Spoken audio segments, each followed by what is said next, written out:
中美关系紧张之际，伊朗总统突然访华，一场重头戏即将上演。大家好，我是肖映华。伊朗总统突然访华，获得中方高规格的接待，这背后说明了什么问题呢？近日，伊朗总统莱西突然造访中国的新闻成了国际热点。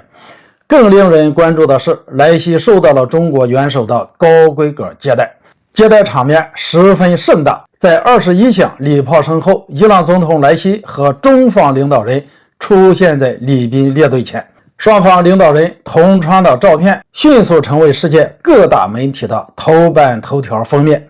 据悉，这是莱西上台后的首次访华之行，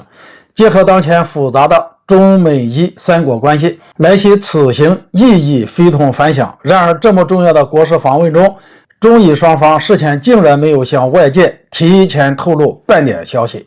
仿佛是达成了某种默契。一直到莱西出访中国的前2天，也就是12号，中国外交部突然放出消息，但是也只有短短的35个字，没有透露更多的细节。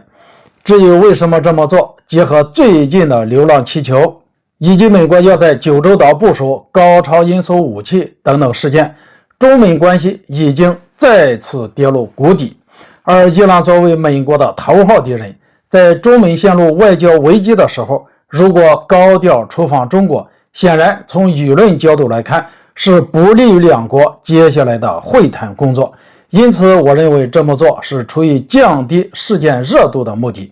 中伊双方都选择了低调行事，以防止出现意外因素影响后面的会晤。对伊朗而言，因为在俄乌冲突中被西方指控向俄罗斯提供自杀式无人机等武器，被推上了舆论的风口浪尖，忍受了巨大的外交压力，更是面临着被西方再次集体制裁的风险。一个可以肯定的推测是，莱西选择在这个节骨眼出访中国，显然是带着巨大的压力和任务而来的。首先，在经济上，伊朗希望同中国这个第2大经济体拓展合作，最好能够搭建新的经济体系，摆脱美国束缚。其次，在政治上，伊朗迫切需要一个强大的盟友，通过加强合作非常必要。之前伊朗同俄罗斯进行接触也是这个原因，凭借中俄联合国常任理事国的身份，在很多问题上有话语权。